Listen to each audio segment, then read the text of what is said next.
warahmatullahi wabarakatuh. Hai teman-teman semua, kembali lagi di channel JTC Indonesia TV.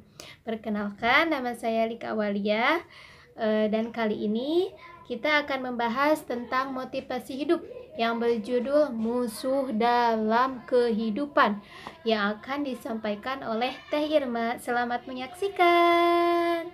Assalamualaikum warahmatullahi wabarakatuh. Kembali lagi bersama saya Irma Fatimatul Asfia, masih di channel JTC Indonesia. Nah, di episode kali ini saya akan membahas tentang musuh dalam kehidupan. Tentunya yang namanya musuh itu kita harus jauhkan dari kehidupan kita. Harus kita singkirkan, harus kita musnahkan. Jangan sampai musuh itu ada berkeliaran di sekitar kita. Nah, musuh yang pertama adalah keraguan. Bagi cita-cita, bagi kemauan yang positif, keraguan adalah musuh besar. Kenapa menjadi musuh yang sangat besar?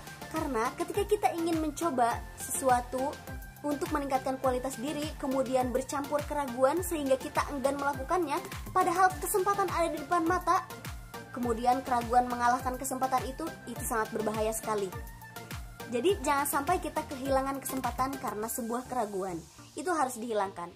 Kemudian musuh yang kedua adalah menyimpan dendam kepada orang lain. Kita sebagai makhluk sosial yang hidup bersama orang banyak, tentunya wajar jika kita melakukan sebuah kesalahan, dan orang lain pun wajar jika melakukan kesalahan terhadap diri kita. Tapi kita harus mudah memaafkan, harus ramah, dan kita harus lebih mawas diri gitu. Kenapa kita harus mudah memaafkan orang lain? Karena kita tidak tahu kesempatan mana yang akan datang kepada kita. Contohnya, misalnya orang yang tidak kamu maafkan melakukan kesalahan sepele padahal, tapi kamu enggan memaafkan, kamu malah angkuh gitu. Allah saja maha pemaaf gitu kan. Nah, kemudian orang yang kamu dendami itu, atau kamu orang yang punya dendam terhadap orang itu adalah seorang direktur di mana tempat kerja yang kamu akan masuki lamaran misalnya. Itu kan akan canggung sekali.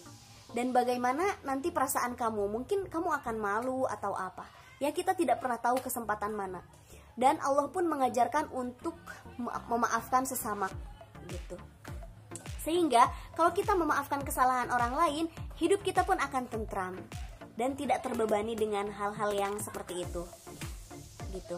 Untuk yang ketiga, melakukan kebiasaan buruk. Nah, musuh yang ketiga ini, karena kebiasaan itu adalah perilaku yang dilakukan berulang-ulang, maka itu akan menjadi karakter.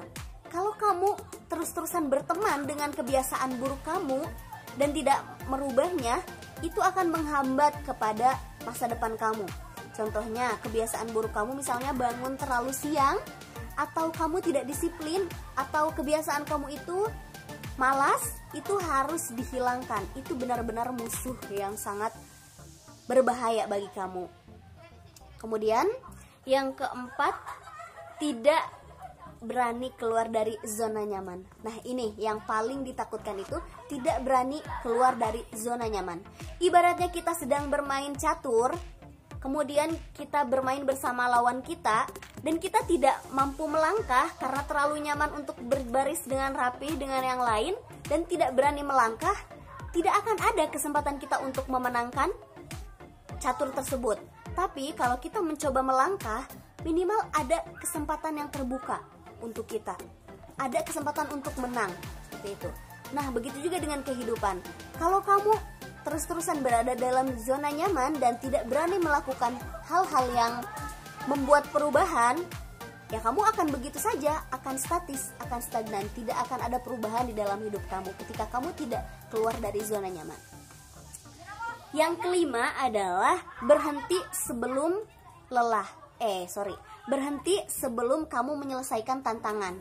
Kamu misalnya udah lelah nih, kemudian kamu memilih berhenti, padahal tantangan yang kamu dapatkan belum selesai, atau cita-cita yang kamu inginkan belum tercapai. Saya sudah lelah, saya sudah capek, dan saya memilih berhenti di sini saja. Jangan seperti itu. Ketika kamu belum mencapai apa yang kamu inginkan, jangan pernah berhenti. Karena sesungguhnya tantangan dan masalah itu merupakan penguat. Ibaratnya sebuah bahan bakar bagi semangat kamu gitu. Contohnya, kalau kita punya kendaraan, kemudian kita mengisi bahan bakar, apakah kita langsung diam saja di pom? tidak kemana-mana, tidak seperti itu. Ketika kita mengisi bahan bakar, pasti kita akan mencapai tujuan kita, atau kita akan menuju ke tujuan kita. Begitu juga dengan kehidupan. Tantangan dan masalah adalah sebuah bahan bakar. Jadi, ketika kamu sudah diisi dengan bahan bakar, kamu akan melaju lebih cepat. Kamu akan mencapai cita-cita kamu lebih giat.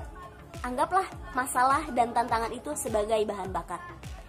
Nah teman-teman, itu saja yang bisa saya sampaikan. Semoga ada manfaatnya dan selamat ketemu di episode-episode selanjutnya. Hasbunallah wa ni'mal wakil. Wassalamualaikum warahmatullahi wabarakatuh. Nah, jadi bagaimana teman-teman? Puas atau tidak dengan materinya? Mudah-mudahan puas ya semuanya, dan mudah-mudahan bermanfaat untuk kalian semua.